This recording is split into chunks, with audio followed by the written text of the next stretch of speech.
I'm sitting in a bum parking lot, so excuse any bum rushes that come up on me. No problem. It'll be awesome. It'll be our best show yet. I'm going to It will play. I'm concerned that you won't be able to hear audio from the listener calls. Can you listen? Can you hear this music? Already our best show yet. We don't even need bums. Hold on. David Lee, Chaz, Nick Bravante here, calling from Silver Beach, New Jersey. In a world rife with political turmoil, we watch the pendulum swing back and forth, left and right. Truth and transparency, wisdom and empathy, all but forgotten in government. Chaos and corruption abound. As I've watched the world burn over these past few years, I of course was also listening to the grit. Every time I heard this man speak, I thought, here we have an informed man. When I would see his comments on the Instagram profiles of rabble-rousers like Joel Tudor or C-list boards, I would think, here we have a rational man. When he took my hand in his this past March on the North Shore of Oahu, just in front of Pipeline, I thought, now that is a presidential man. To rise from quasi-surf celebrity to presidential darling in just a few short years may be a bit optimistic, but I do hear there was a once sunshiny state in ruins, darkened by smoke, where the homeless fill the streets and the affluent flee to Austin, a state in dire need of a strong gubernatorial candidate that only a man with a special blend of grace, poise, and tact could fix. This man's name is Devon Howard. Only you can save us, Devon. Heed our call. Heed our call, Devon. I would so back a Devon Howard for governor and then a Devon Howard for president run. For sure. Can you think of anybody better equipped? No, he's so rational. He's calm, level-headed, doesn't get swept up in crazy this or that, rationally ponders through issues, comes to a conclusion, neither left nor right, just honest and true. He's got a equally good head of hair as Gavin Newsom, perhaps better than any president we've ever known. When he grows a beard, he looks dignified. Abraham Lincoln. Totally. He is the Abraham Lincoln of surfing, is Devon Howard. He's got credibility. So you watch him surf and you go, okay, I guess I got to listen to that guy. And then he starts talking and it's like, it's soothing. It's slow. It's very slow paced, but it draws you in. There's substance. By the end, you're like, I can't argue with this guy. And look at that head of hair. I'm telling you too, he has leadership bona fides thanks to being the commissioner of the Longboard World Tour. It's pretty impressive. Our listener nailed it. Devon Howard for governor first, then president second. I'm 100% in. Okay. I've got more listener feedback for you. This one comes in the shape of an email, an old school storytime email. Are you ready for it? So ready. It says, hi, David. I was a longtime employee at Surfer Magazine. I retired after 30 years, a year or so just before the mag's final meltdown. But this story takes place around 2010 or 2011, shortly after our corporate overlords had decided to join all the magazines into one group, which included Snowboarder, Powder, Bike, Skateboarding, as well as Surfing magazine into one building. They leased a big soulless building in the backcountry of San Clemente and moved us all in together. The place was more conducive to insurance sales than being a creative workspace. Needless to say, none of the staffers of any of the mags were too stoked on the new digs, but things were especially awkward between the versus ing staffers. They put the surfer staff in spacious offices on the good side of the building with views of Camp Pendleton and its miles of wilderness, while the surfing staff got two small windowless offices and cramped cubicles with a view of the parking lot. The surfing staff seemed to take it in stride, kind of integrating that into their attitude of we're punk rocked core surf mag, screw those old geezers over at Surfer. So I was walking through the office one day and someone at Surfing introduced me to someone named Chaz Smith. I was a bit familiar with his work and I liked what I had read. I got to admit, I was kind of snickering to myself at the sight of Chaz with his neck tattoos and tank top, and he was reeking of patchouli or some other god-awful scent. But I was already old and out of it, so what do I know? I headed upstairs, out the back door, and I loaded up my board and headed down to Trestles for a lunch surf. In the parking lot, I noticed an old white Bronco just like the OJ Bronco, off by itself in the corner of the lot. Leading up to the truck, all the way down the street was this huge oil slick stream oozing down the side of the road. And I was thinking, what the F? That dude must have lost an entire crankcase and transmission going up the hill.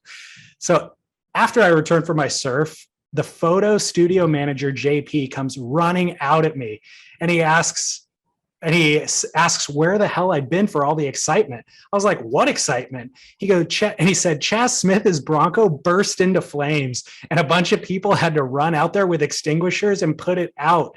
We were wondering, well, where the hell were you? Turns out I worked as the facilities manager, so this fell right on my lap.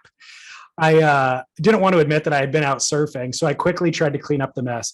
I left a couple of messages for Chaz requesting that he get the goddamn thing towed out of here ASAP, but I got no response. I then enlisted Travis and Taylor, I forget who the editor was at the time, to get a hold of the guy and threaten him with something to get his damn Bronco out of here, but that didn't work either. Eventually, I called the city and claimed that some unknown person had abandoned the truck in our lot, and they eventually came and towed it away. I think that was the only time in all the years I ever actually got called out for being missing in action while surfing at lunchtime. That's so good. That makes me so happy. I'm so sorry. What was his name? Randall. I feel really bad. That was a great story, though. That was really fun. I've told you that story, yeah? I don't remember it. I literally almost burned down all of San Clemente that day. Yeah, because that's all wilderness out there. If something caught. It was all wilderness. Not only was it all wilderness, I mean, it is, but it was a hot Santa Ana day. And so I'm driving up the hill there, halfway up, or like almost kind of when I'm turning into the parking lot. I heard a doof, like a loud clunk, and my whole entire cabin, the cabin of the Bronco, it was literally OJ's Bronco, not literally, but same year, same color, same everything, filled with smoke. It's like, what the heck is this? So I limped into the parking lot, parked at the far corner, got out, and looked at the hood, and all of a sudden, woof, just burst into flames, the entire thing. Hot Santa Ana winds blowing over the grasslands. I was like, uh-oh.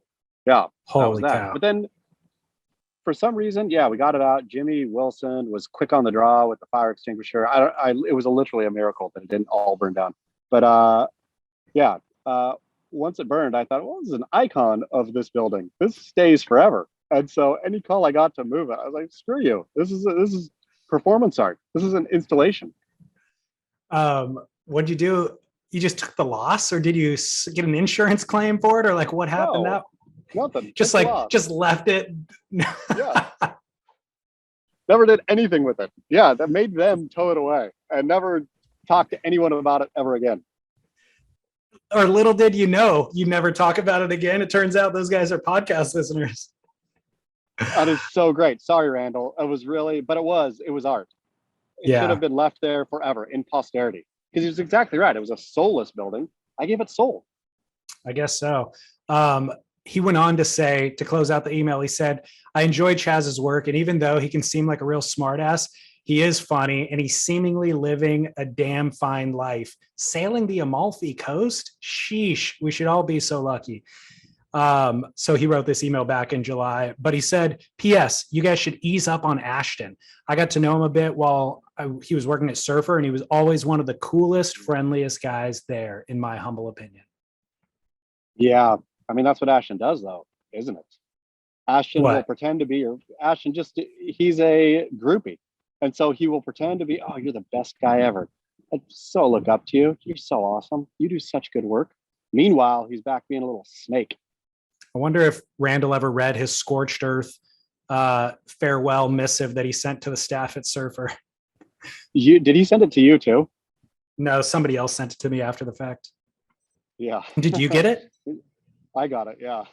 That'd be something worth publishing at some point. I mean, for sure. His, like, the self-righteousness of, I am doing my best work. You people don't realize the greatness that lies here. And so I am out. I am leaving. Exactly. Goodbye. Yeah. It's like saying I quit after they say you're fired. Exactly. I think that is truly what happened. You can't fire me. I quit. And it's like, Yep. no, that it already happened. fired. You were already fired. Yeah. Anyways, couple of things to catch up on. Did you watch 10 minutes or so of The Ultimate Surfer? Wow. So I heard from multiple sources, not multiple, one that I really trust. This person said a surf industry stalwart, somebody very trustworthy, someone right in the thick of it all, right? And somebody whose opinion matters, said, look, you got to get, I am on every single episode. I can't get enough. This is edge of your seat TV, right? Yeah, like loved every second of it. Clearly knew that it was embarrassing and it is what it is, but also loved the just tawdry drama and the silliness and all of it, right? So I said, okay, just hating it so much, and I haven't even barely given it a shot at all. So I'm going to give it a shot. I got through 10 minutes and I could not do anymore. That's as much as I could watch. And I was just like, not only is this not good, it's not bad enough to be funny. It just is like a random vacuum block. Yeah. Well, I don't think it. I don't think it's trying to be funny. I mean, obviously that video clip of Joe Turpel that I posted was an attempt at a joke, a scripted joke, but the tone is completely wrong. You know, it's like it is a reality show and they're trying to be earnestly pitching the idea of these being ultimate surfers that are competing to get a spot to compete against the best in the world. But they're undermining that effort of ultimate by doing the super cheesy send up of ESPN announcers. And then in addition to that, trying to make a joke occasionally, which the joke simply wasn't funny. It just, the tone, it's a mix of tones that I think just undermines their effort, essentially. Moreover, when they showed it first, I thought it was living in a real urban hell here. But when I watched the clip the first time, I thought it was Ale. Is that his name? Ale Moreda? Yeah. Good surfer. But like nobody has done a floater like that on the show. And then I realized, oh wait, that's Gabriel Medina. So not only are you saying these are the ultimate surfers, you're showing somebody who actually is an ultimate surfer. And he's so heads and shoulders and rib cage and waist above anyone else on that competition that it totally mocks everyone in that. Nobody's done anything like that during the Ultimate Surfer. Nobody's even done a floater a third that good, right? Well, so that's the kind of silliest part about this was that episode, they were literally doing a floater competition. That was the whole premise of the episode. And yeah, they were not good. And I don't want to just say those guys can't do floaters because any of those surfers can do a floater. But once you set out as that's going to be my main maneuver on a wave, it discounts what a floater is actually there for. A floater is a transitional maneuver. And so Gabriel was doing that as part of his flow in between big maneuvers. And if Alejandro or Zeke or any of the other competitors would have done that, then it would have been successful in a functional maneuver. But what they were trying to do was do the sickest floater ever. So they wait till the barreling section on that wave and try to ride the top of that, which is just stupid and impossible. And half of them eat it. And so the viewer who doesn't understand all of that nuance is just going, wow, these guys can't even do floaters. Like they're not ultimate surfers, you know? I mean, especially again, when Gabriel Medina is the bar, when, if you're going to claim to the general public, like the surf viewing public knows these aren't ultimate surfers, right? The average dude may think they are, but when you show somebody like Gabriel, they're all thinking, general public, I would imagine, says, wait, I just saw this, and it's like a billion times better than what I'm seeing now. Right. Totally. Well, I always worry that we're so salty and that our perspective on this is different than what their target demographics perspective is. Obviously, the show is designed for a new audience. And so this next audio clip came from one of our listeners who's now operating as our reporter in the field, Chaz. We're adding a new voice to the show. Yes. He grabbed this interview. I know, isn't it cool? Totally unsolicited, by the way. He just sent this in. He grabbed this quick interview on his way home from lunch in Chicago. And the guy who he's interviewing, his name's Richard, upper middle class male in his 50s, never surfed a day in his life. He's lived in the Midwest his whole life. And throughout most of his life, he has watched network television. So he's accustomed to the tropes and the limitations of that style of television. You would think this is their ultimate demographic that they're going for, right? All right. It's more of the. You were disappointed. Yes, I was. I thought it was more surfing, and there wasn't. There's too much of the BS stuff. I mean, this one gal was surfing, but she was in an artificial pool and she was going through the tube. But I'm like, geez, go somewhere. Anyway, I Just go somewhere where there's an and then there's actual other way. competitions like, like it's just like the Bachelorette and the Bachelor. I just thought it was too much like that, which I understand is popular, but when you name it the Ultimate Surfer, you want to have some surfing. When you name it the Ultimate Surfer, you want to have some surfing, Chaz. I mean, that's true. It's what I think. It's what you think. It's what apparently the American people think. I thought that was pretty spot on. I mean, again, I worry that we're just way too, like our perspective is so salty. But when you hear somebody like that just state it really clearly, he's like, well, first of all, they're in an artificial pool. It's like, yeah, let's talk about that for a second.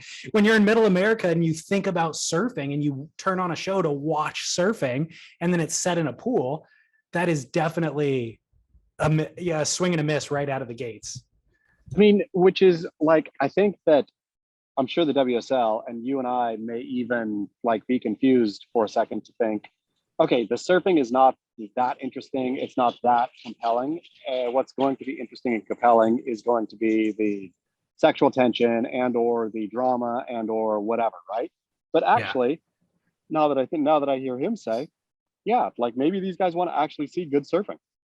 Like maybe they get enough drama and artificial manufactured, whatever romance everywhere else where, this show is called The Ultimate Surfer. Let me tune in and see some great surfing. And then when you're not getting that, I mean, truly, like I couldn't watch the show. It's not that I didn't watch it because I was disgusted. It's not that I didn't watch it out of rage or because there was anything better to do. In the hotel room in Nashville, it's on at 9 Central. It's on at like a better time there. And so here we go. Let's watch.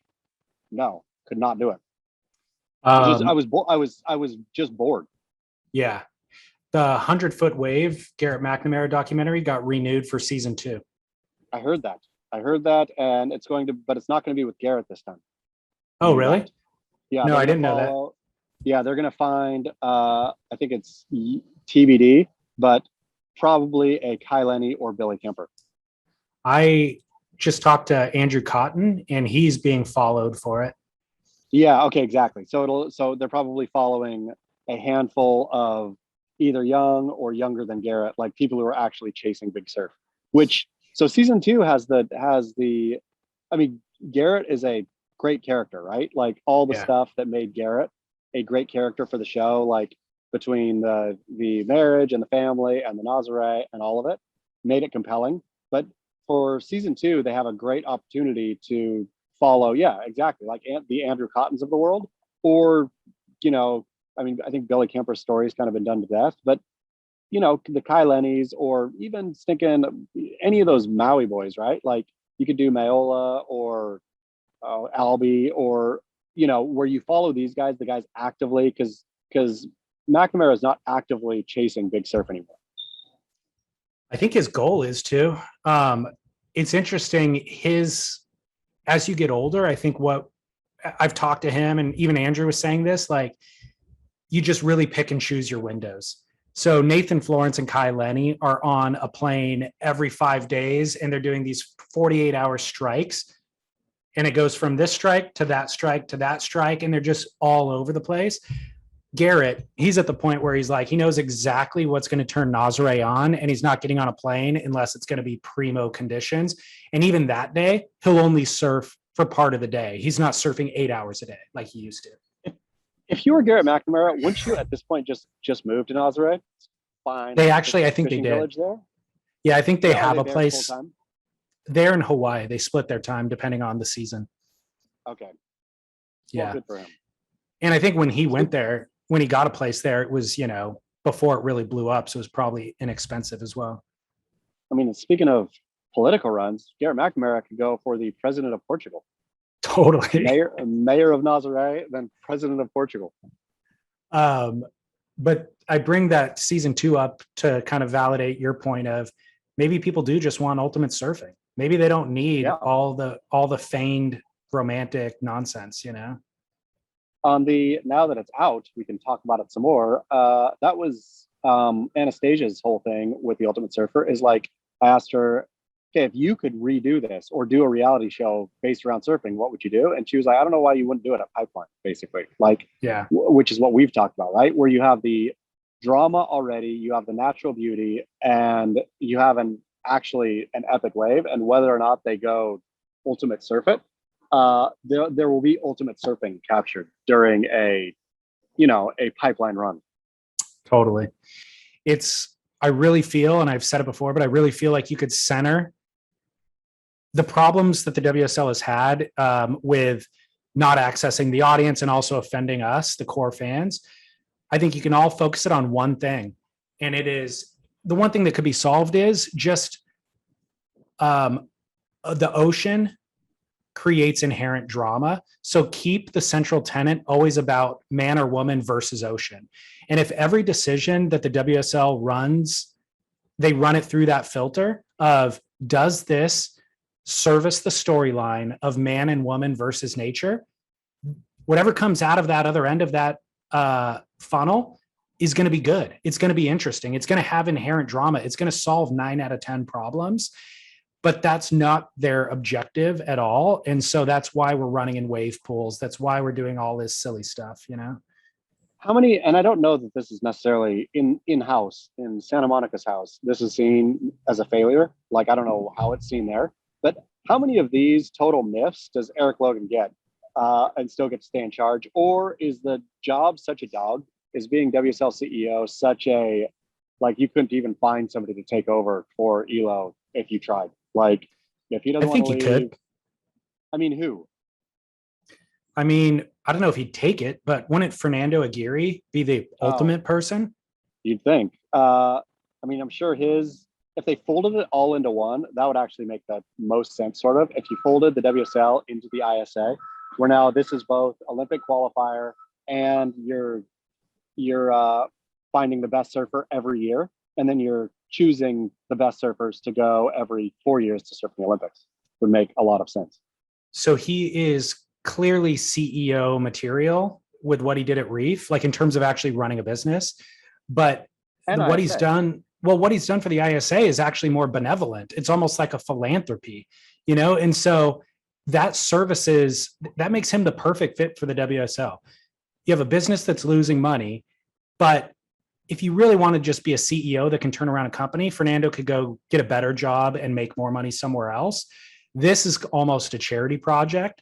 So he kind of gets the best of both worlds. I can't think of somebody better positioned than him or better qualified. No, that is very true. But how many more, back to the question at hand, how many more, like, either failures, swings and misses, or just kind of stumbles does Logan get before Ziff says, okay, let's go somewhere else? Or is Ziff so checked out where he's just like, hey, we have Elo there. Elo talks a good talk. He talks, corpo speak fluently, and they have their projections and their blahs and their synergies and whatever, where Ziff's like, oh, sweet, moving along in the right direction. I have no idea.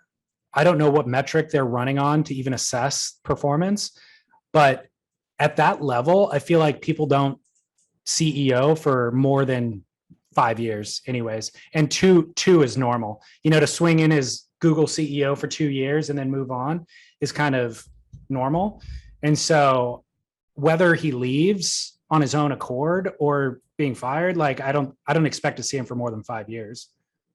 I will say, I'm going to bet, I will put money on this, that the final day at Trestles will be a huge spike in viewership. Like, that'll be the most successful thing they've ever done. Why? I just think the format is understandable. You'll get a lot of people tuning in because it's not it's not a like multiple day thing. It's a 1 day thing. So, you tune in, you don't miss it.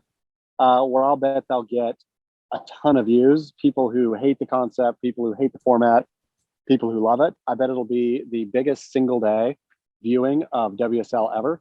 And I bet they'll take that out like, okay, look at Elo is a stinking genius. I would like to compare those numbers to like a Red Bull Cape Fear event. Because the Red Bull Cape Fear event, it does exactly what you just said. It runs on one day, but it has that central tenet that I'm talking about man versus nature, that I think is super compelling. And Red Bull obviously can draw a large audience just because of their marketing efforts.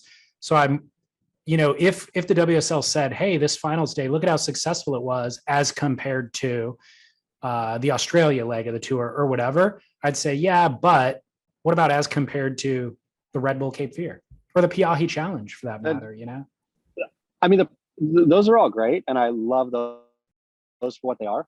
For this, as much as I think that is not the way to crown a champion, all of this kind of stuff, every heat is going to be so fun to watch, right? Like, yeah, that's true. 5 versus 4, there's going to be somebody coming out to go challenge 3 versus whoever that is going to be so fun to watch, versus 2 versus 1. It's going to be a very, very, very fun day of surfing on both the men's and women's side, with Felipe Toledo winning the men's and Stephanie Gilmore winning the women's. So the number 4 and number 3 for Stephanie Gilmore, 3 Felipe Toledo, will be champions at the end of the year.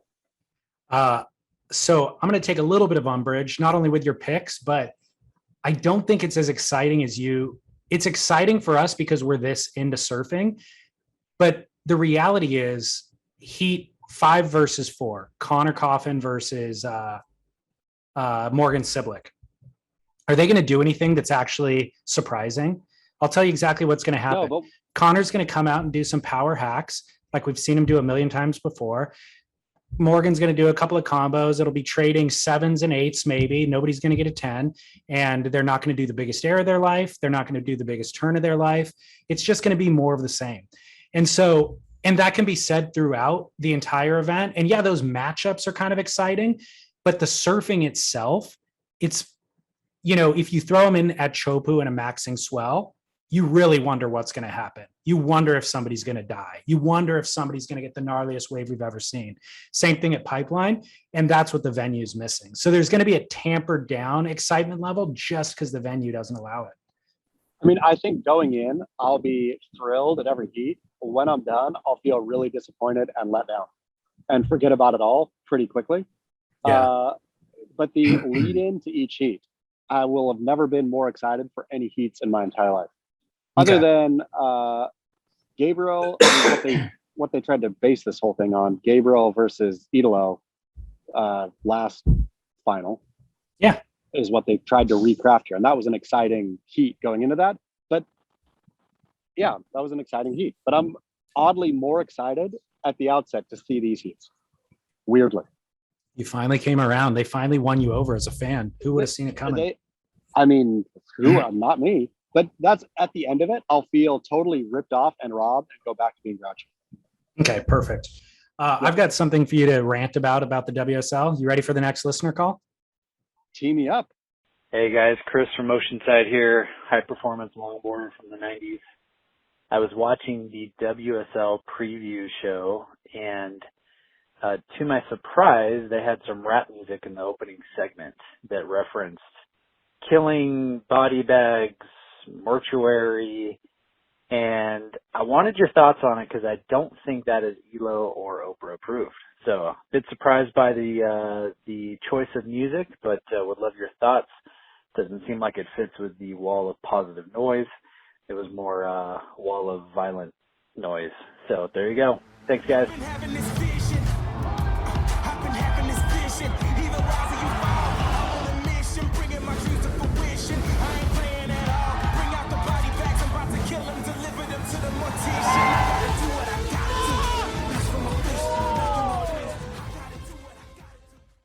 It makes perfect sense to me that the WSL would do something like that, just because there's no thought put into any of it, or very little thought. It's all performative. So it's all how it looks on the surface.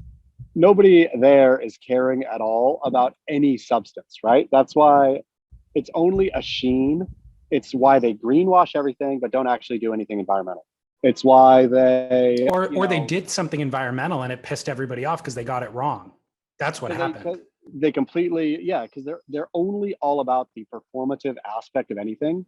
And so they hear this song and they think, oh, oh, this will appeal to a younger demo or whatever. They play it without thinking through, okay, wait, what's actually being said? What does this mean? Why are we doing this? There's no why with the WSL. It's a pure performative sheen. That's why they also get so much wrong, because there's no heart behind it. It's just Right. it's a marketing vehicle, and they're not great marketers. Like, to be honest, they're very, very poor marketers. And so you have poor marketers in charge of something, basing all of their decisions on marketing. Yeah. Were you able to hear the lyrics of that song? Enough. Okay, I'm gonna read them to you. It's the song is called "Light 'Em Up" by Vo Williams featuring Robin Loxley. I've been having this vision, breaking out of these walls, busting out of this prison. I ain't playing at all. Bring out the body bags. I'm about to kill them. Deliver them to the mortician. It's what I got to do. Mask on my face, black in my veins. I'm gonna do me. I'm gonna do me. I mean, amazing. And nothing but no lyric could be more antithetical to what the WSL is about than that. And the fact that nobody once listened to those lyrics there. Like, Wait, where if you're putting a song on and not listening to the lyric, that's like, if you're having a business and that's your marquee intro, that's a strange decision to make. yeah.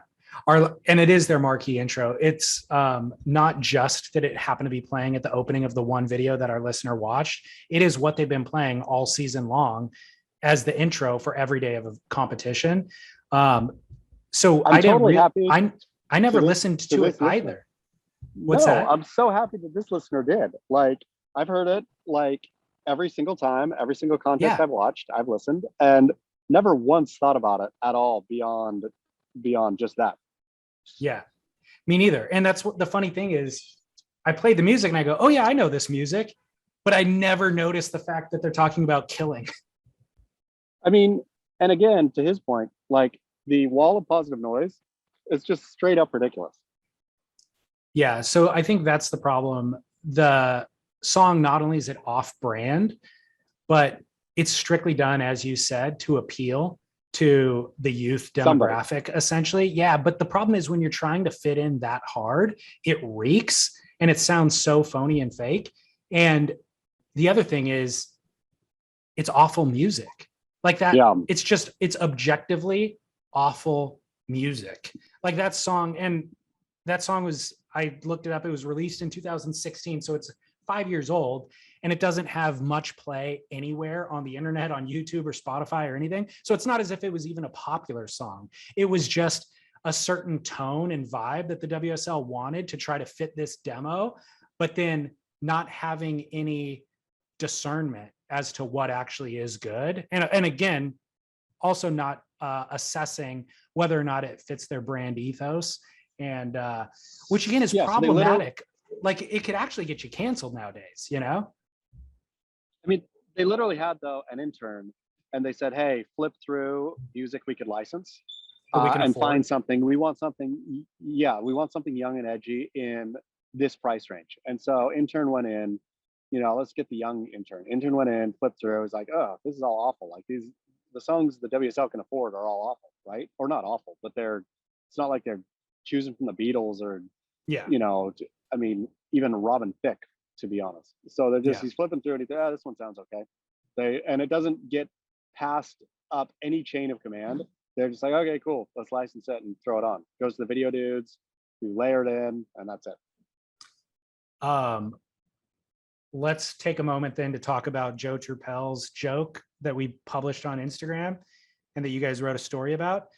I'm not for cancel culture at all, but the WSL, they are, like, they're not that they are, but they're like, they take the woke stance and they try to appeal to Sure. kind of that demographic. And so it's like, dude, what Joe said, first of all, the joke that Joe made is fully cancelable. I don't believe that Joe meant it. I don't believe that Joe even thought of it in his own. I believe he was reading a script, but it was a Joe didn't write it. sketchy. It's a super sketchy joke to share on television, right?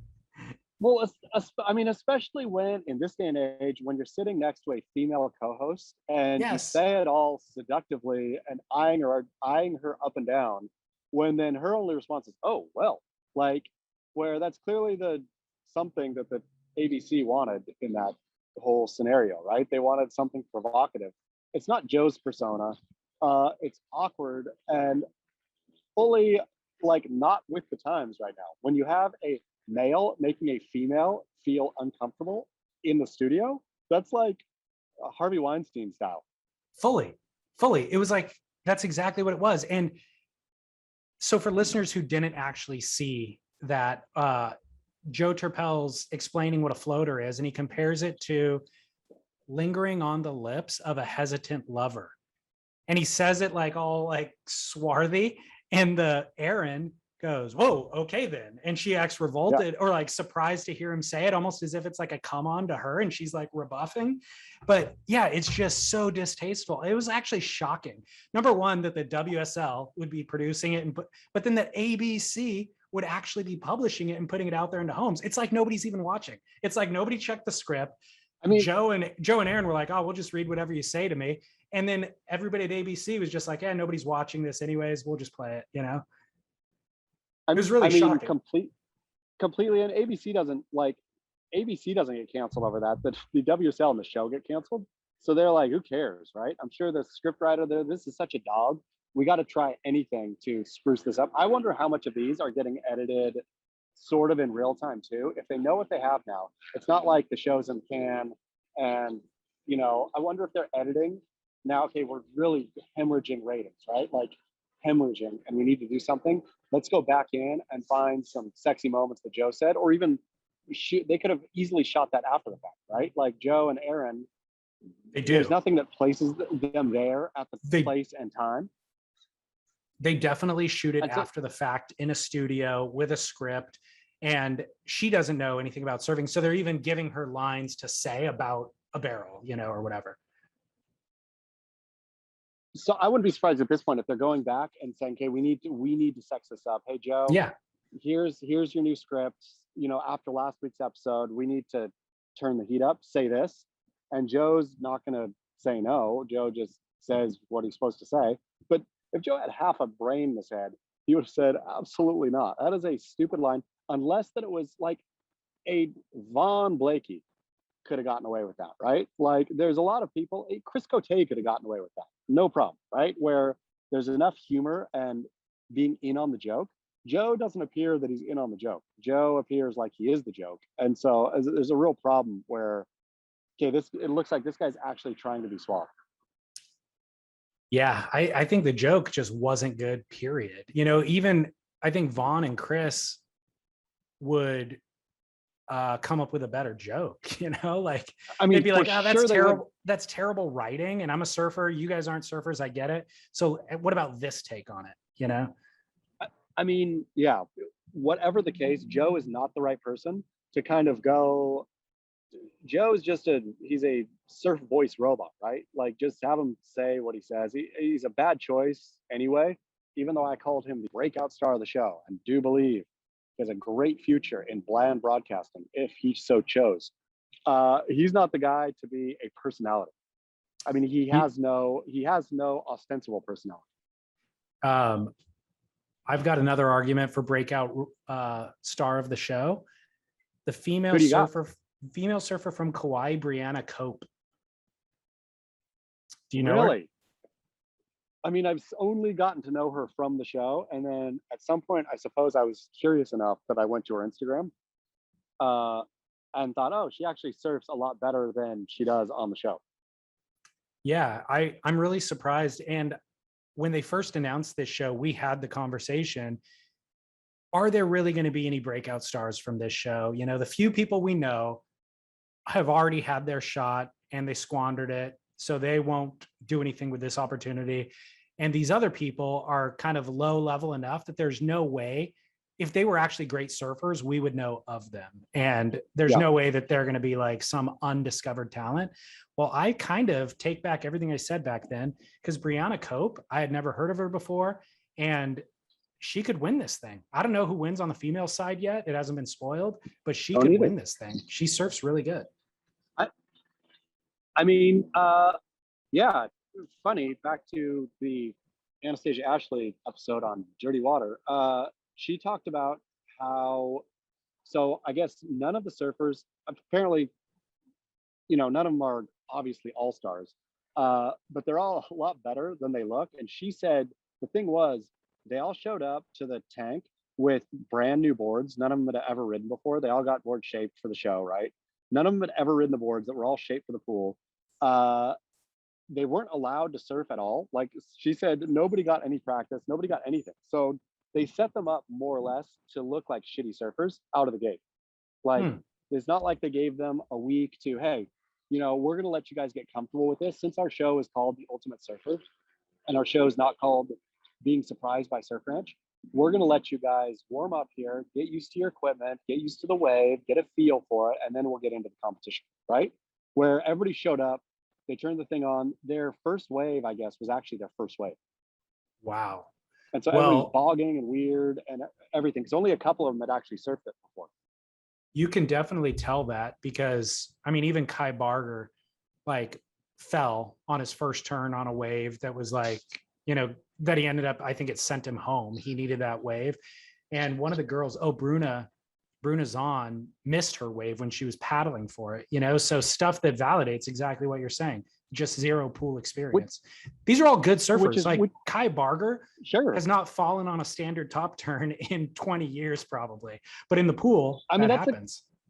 Of course. And that's the crazy thing is, if you're trying to make these guys look good and trying to sell this as the ultimate surfer, wouldn't you want to give them, you do have, none of them are shitty surfers. I mean, we talk about it, clearly none of them are ultimate surfers, but on the same exact or flip side of that coin, none of them are total dogs, right? Every one of those people can surf better than average person by far. Yeah. And, and so not to give them any ability to showcase or any space to showcase their ability seems completely negligent by the WSL. Again, if the show was billed as, 8 perfect strangers in a weird apocalyptic inland pool, then great, make them go fail all day every day and see who can conquer that. But that's not the premise of the show. I would way rather watch them vying it out with nines, a 9.2 versus a 9.5, and watching excellent surfing. I find myself watching it, shouting out loud, oh my God, the surfing's horrendous, The fact that Jesse Palmer comes in straight face to the booth or to their room or wherever they're sitting and says things like, okay, we have 2 scores. The top score is a 5. Right. Second score is a 4. Is like, what are people at home supposed to think? How do they think surfing is even judged on any of this? Right. Do they think that surfers properly suck and that getting a 10 is honestly impossible? I mean, if that was true, that'd be kind of cool. If we watched WSL all the time and we saw regular, there's 110 in history, there's a 7 is basically the top score and a 5 is really good, then I would say, okay, fine, that's all great. But that's not like the excellent score. I haven't watched enough of the show, but do they talk about the excellent range and all that? No. They must break down scoring at some point in there. I don't think they did to the audience. I mean, I think they say they're scored on a scale of 1 to 10, and then they reveal the scores, but I don't think they break it down more than that. The 10 minutes I watched was so bizarre about that, of like Jesse Palmer and everybody oohing and ahhing over 4.78 and 7.63 and whatever. Like, it's utterly meaningless numbers that they all act like they have weight. But the viewer at home, even, I'm like, what does this mean? What does this even mean to me? I have no idea. When he comes out and says, the top score of today was a 7.6, and everybody in the room was like, oh, right. And the next score was a 5.3. Oh, what does that mean? I have no idea what that means. I'm a surf fan. I have no idea what you're talking about now, Jesse Palmer. And I have no idea why they're gasping. What's worse as the surf fan is the way that they cut the footage. It's impossible to tell what took place on that wave. They don't show a ride in its entirety. They'll show little segments, but they're not even actually sequential. Where that barrel section's coming and it's at the end of the wave. They'll show it at the beginning of the wave, or they'll show them like going into a bottom turn to what looks like a top turn. Next cut, they're in the barrel. So it's all convoluted. You have to just kind of sit through the surfing and then wait for them to tell you what happened, essentially. Why I turned it off actually was the hard ramp down slow motion on really crappy turns, where they would say, particularly from the girls, where they would say, she really needs a big move, and she goes up and does the boggiest top turn in super slow motion, with everybody saying that's what she needed. Like, I know. what are you talking about? That was a super boggy turn in hyper slow mo. That's actually exactly when I said I was vocally saying that the surfing's atrocious, that was not an overstatement. I literally am out loud shouting it in the house, like, what? And I think it's in response to the way that they're pitching it to me. The fact that they're putting it in slow-mo and everybody on the screen is acting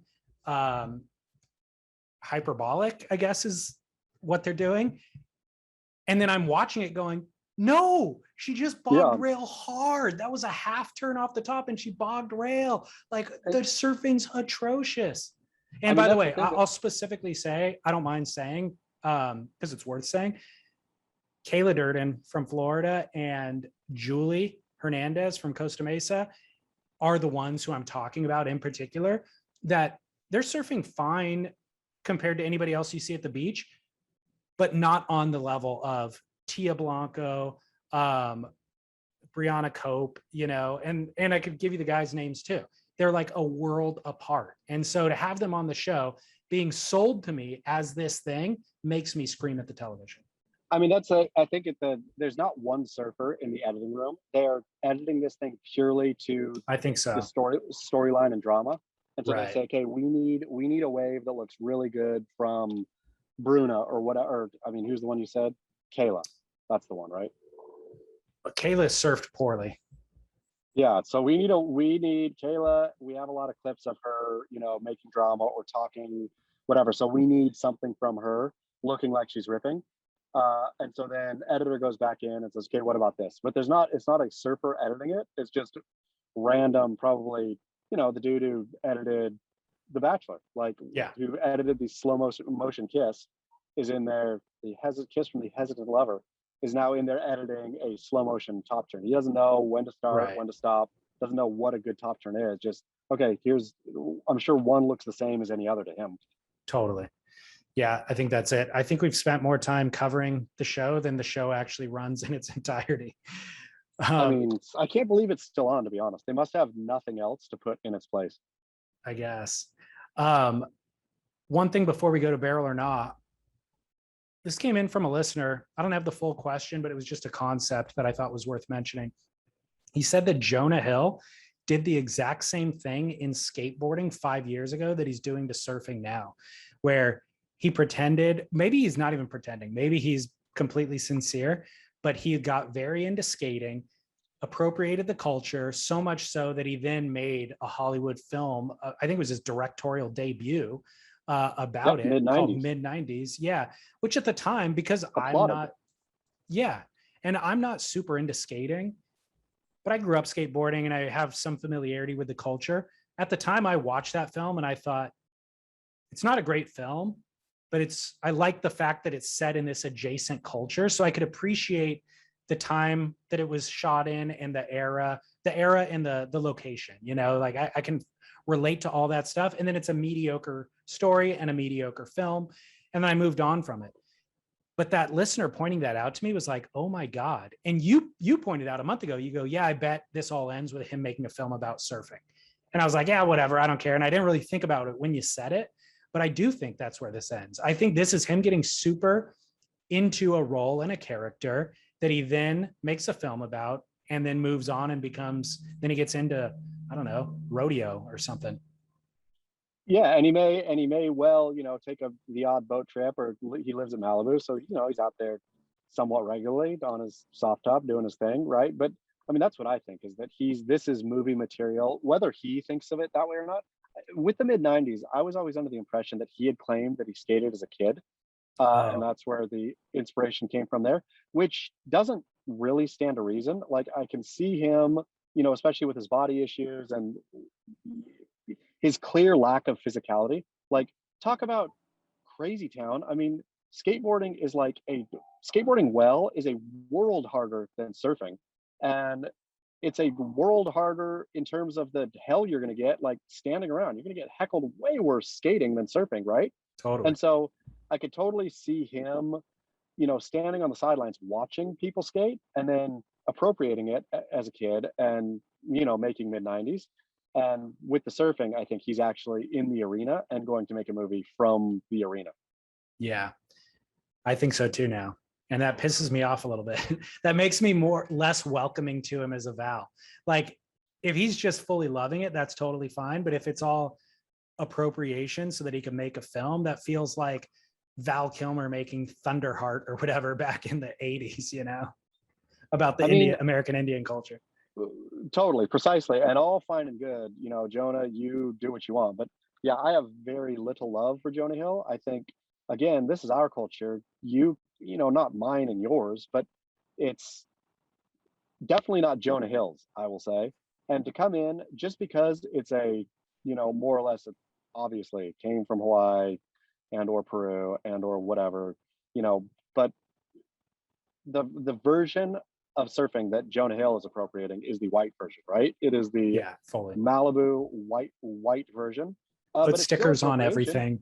Yeah, it's still appropriation. But it's still he is borrowing a lifestyle that's not his. Yeah, I wonder how skaters feel about him, if they have any of the same feelings of animosity. No, I think from my over the shoulder into skateboarding, skaters are so much more hardcore than surfers in terms of not being core and caring. They have no time to even talk about the thing itself. They're either out doing it or they're not, and they don't grow old doing it, right? Skating breaks you off. Like which 18-year-old is discussing being core? They're not, right? You either are or you're not. There's an in crowd, there's an out crowd. You're killing it or you're not. And then by the time you're 26, all your bones are broken and you've stopped skating. Like, good read. But the people who are really doing it have no time to even think about the culture, which is why I think Thrasher was kind of an anomaly, because Thrasher to this day has its finger on the pulse of what dirtbag skateboarding is about. And I think that's mostly it. But nobody's really thinking about the culture deeply. Like surfers all grow old doing it, right? So we have like all this extra time on our hands to be like, I'm 40 now and whatever. Think about what it means to be a surfer and what it means to be core and what the heart of the sport is. Skaters, I don't think ever give two shits about any of that. They're either skating or they're not. I think you nailed it. Somebody is either ripping or they're not. Yeah, I think you nailed it. I think just in defense of surfers and why you and I are talking about it and not at the beach right now is there becomes all this economic constraint. Like I wish I lived right down the street from the beach and I could walk down and go surfing in the morning and then at lunch and then after dinner or after work or whatever. And I just can't. It's a big effort for me to get to the beach because I have to drive 30 minutes or whatever it is. And so then I'm like, all right, well, let me start talking about it. Let me start analyzing it. Let me start, trying to have some connection to the act itself, since I can't be doing the act itself. And I love this about surfing, though. I don't think this is a negative about surfing. I love that surfing can be talked about in a way that skateboarding can't be. And I love that surfing can be done old in a way skateboarding can't be, right? Like if you saw some 40-year-old out at the skate park really doing flip tricks and tail slides and, few can do it. Like Rune Glifberg, I think, is either nearing 50 or over 50 now. Wow. Beautiful skateboarder from Denmark, right? And skates beautifully here, but it's rare to see a man or woman mature well into skateboarding. Yeah. Where there's so many 40-year-old surfers who, Devon Howard's almost 50. And look at that. He's never surfed better, in my opinion. Kelly Slater. I mean, look at him out of trestles. Closing, beating McFanning in heat. Seriously. I mean, his couple of waves out there were as good as anything that we're going to see on finals day. Kelly Slater really has had, how many renaissances has Kelly Slater had in his long life? He's in another 8, renaissance right 10.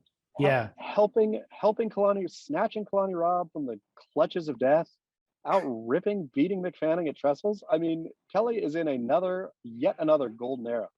He really is. It's remarkable. Yeah. I wish that Kelly was in this final, for pity's sake. See, I would always argue against him. Like, I don't think he's going to be able to win heats at trestles. But after watching those free surf clips, it's like, shoot, if the waves are good and he's on, he absolutely can. And pumping trestles, Kelly could win. Where Yeah. imagine, again, I've said it once, I'll say it again. The thought that all of this matters and that we need to stick to the script is important. That what we said, we have the 5 best surfers. What if they treated this like the Ultimate Surfer? And the 5, Philippe and Gabriel and Idolo and Connor and what's his dude? Morgan. Morgan show up on finals day. And you have Eric Logan standing there like Jesse Palmer saying, dun, dun, dun. Guess what, guys? Ultra challenge. The winner will have to play Kelly Slater for the championship. Where you just throw Kelly in at the end. Winner of the day has to fight the ultimate boss, Kelly Slater, for the crown. Otherwise, Kelly wins number 12. Everybody would go crazy. I would love it. Yeah. Yeah. That you would love it until he follows it up with the line. And we're going to highly score floaters. It turns out to be a floater challenge. The note that goes out from the judges to all the competitors that morning, floaters are going to be the highest scored maneuver. Still love it. They totally, by not having a tour define the champion, they totally threw everything. They threw the baby out with the bathwater. So now throw this baby out with the bathwater too. Bring in Kelly Slater, and like at the end, imagine this with me now that I'm on here. Imagine Philippe, we'll say Gabriel beats Idolo at the end. Gabriel pumps his fist. There's a record scratch. Yep. This was just the beginning. Now you have to go through Mick Fanning. You have to go through the last great champions. Mick Fanning, Kelly Slater. You know, this is day 2, Gabriel. We'll see if you're truly the champ. Then whoever was crowned that day, I would truly crown. End with the 1989 world champion, Martin Potter. You have to beat him. That would be epic. I would definitely start cheering if I was on the beach and that happened. It's a spectacle. And it really is. I mean, they've created a spectacle. And so now deliver a spectacle. Deliver a spectacle. Yeah. Come on. It's not that totally hard. Should we go to a spectacular commercial break? Yes. We're back. All right. Fantastic. How do you feel, real quick, about the rebranding? AG1. AG1. I feel strong about it. I haven't seen the logos or anything, but you haven't got your care package yet? No, did you? Oh, sure did. Oh, dang. We're talking about athleticgreens.com/surf. Except it's not Athletic Greens anymore /surf. It's a rebranding. It is officially now AG1. So you got it. What are the logos? Is it cool? Is it better? Is it worse? So I got home late. I can't remember which evening, a couple evenings ago. There was a package in the yard. I rarely get packages. I thought, I'll get it in a minute. It's for the wife, for somebody, not me. Went in, forgot about it. Woke up in the morning. Oh no, saw the package out there soaking wet. The sprinklers had gone off. Dang it, forgot it. I ran over to grab it thinking, what of my wife's did I destroy? Flipped it over. It was addressed to me. I was like, uh-oh. I hurried up and got into it. It was my Athletic Greens care package. None of it got wet somehow inside. But yeah, it's beautiful. Nice. Beautiful rebranding. Okay, cool.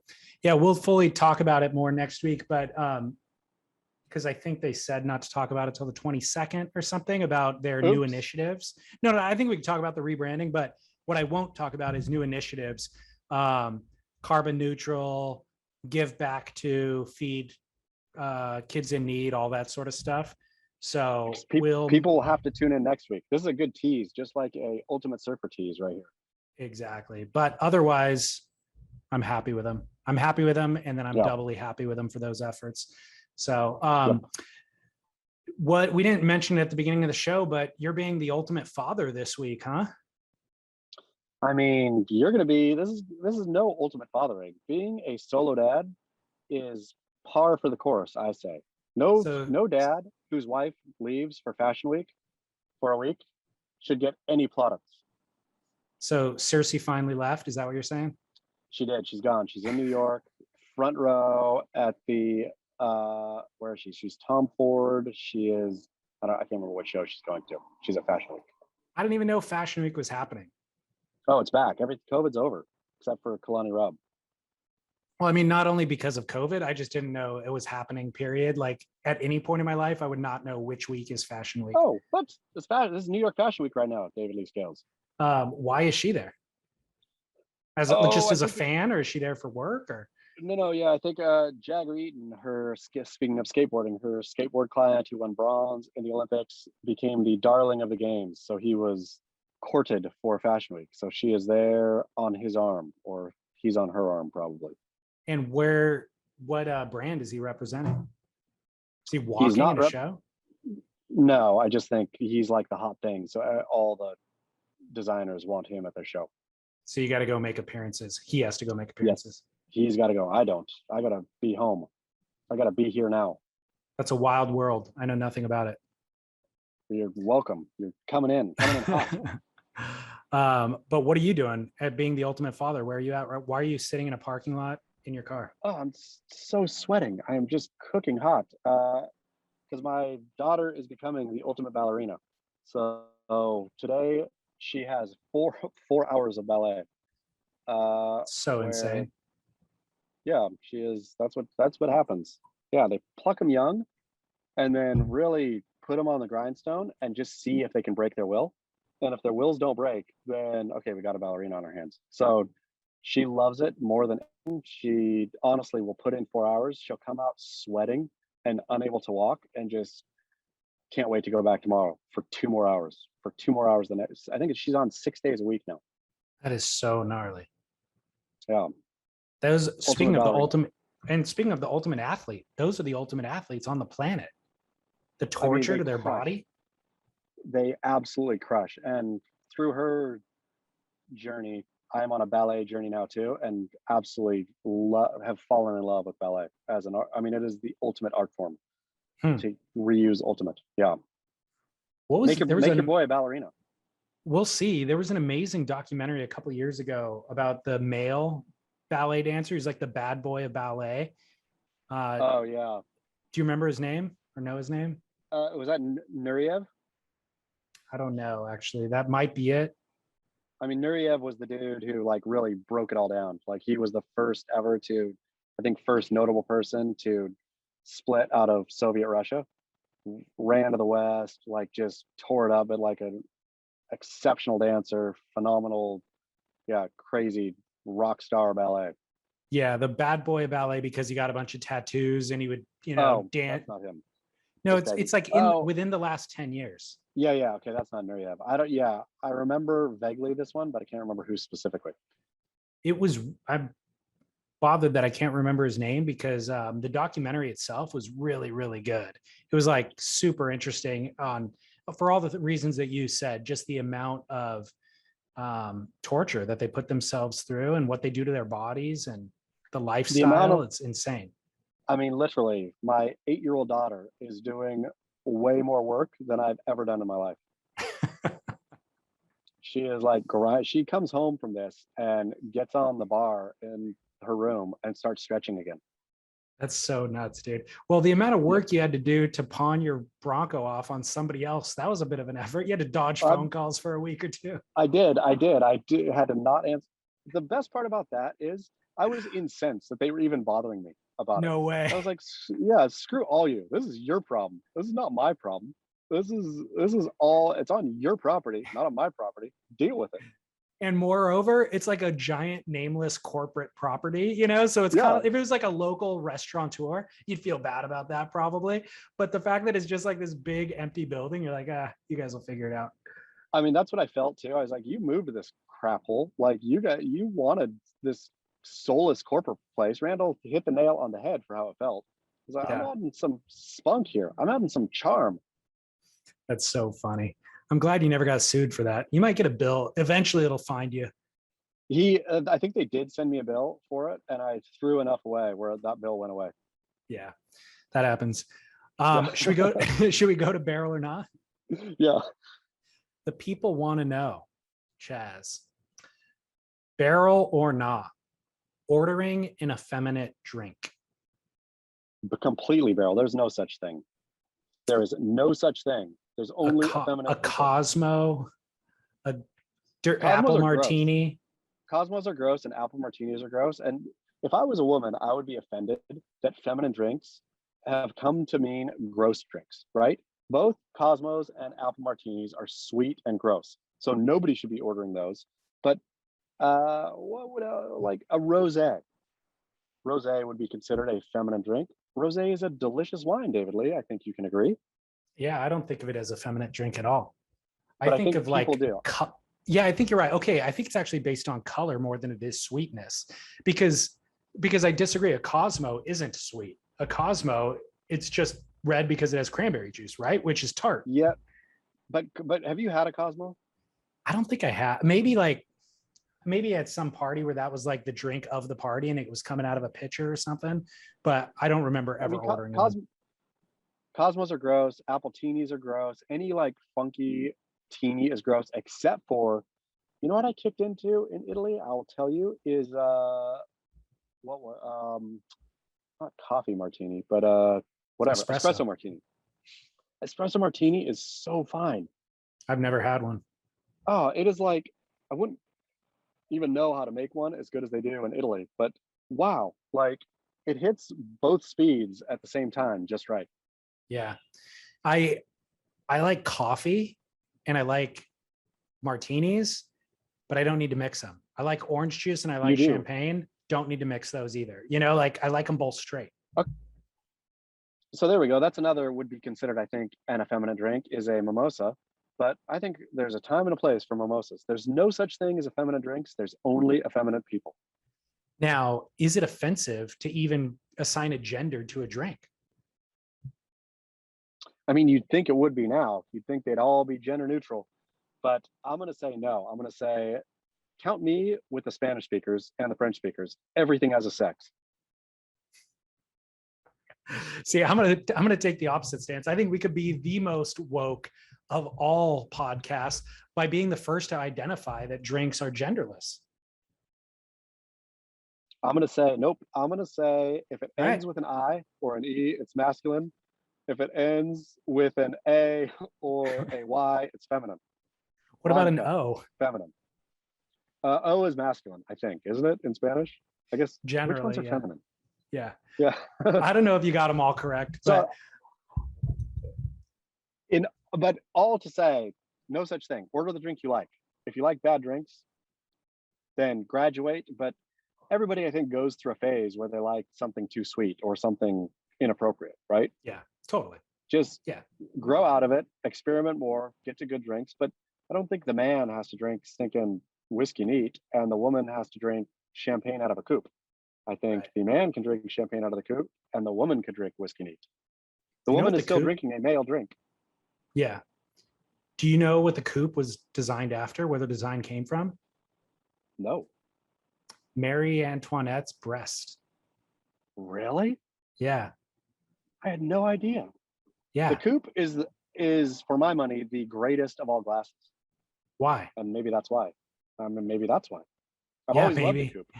Well, yeah. I mean, so first of all, it's about an A cup, and she was famous for having perfect but small breasts.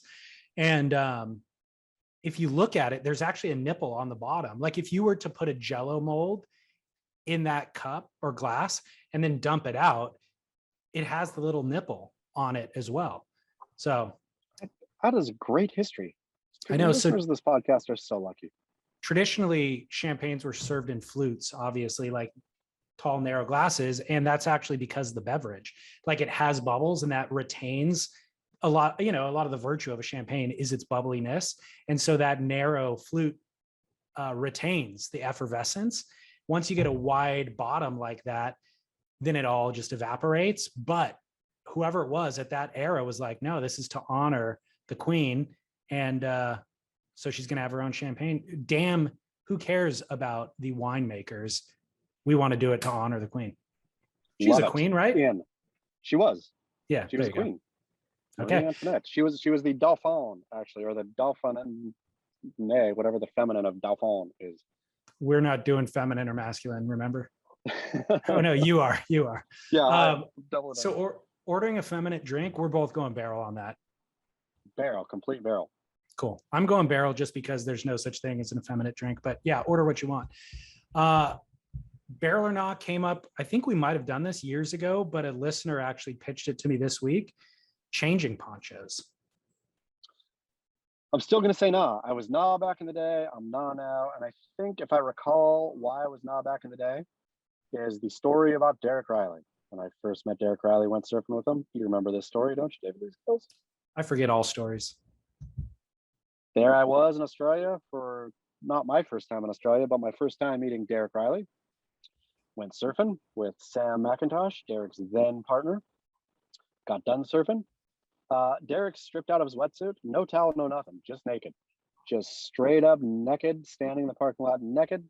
Put on his, I think he stood there for a minute, probably had some conversations, in no hurry. Put on his shorts or pants or whatever he put on, and off we went. And I thought, oh, that's the way they do things in Australia. And if I had any spine, that's the way I would do things too. So to me, that's the ideal. Go full naked. Anything other than that is wimping out on being naked. Who cares if you're naked in public? A big spine is what you need to do that? I think so. You need to be so not caring. You just care about you. You are just enjoying the breeze, right? But no, we are shame-filled, hiding our nudity. So I think truly that is ideal. Towel change is second best. Anything like where you're taking real care to hide your nudity, the more care you take, the worse it is. Poncho being the worst of those. It's really, so you have told me that. I do remember that story now that you tell it.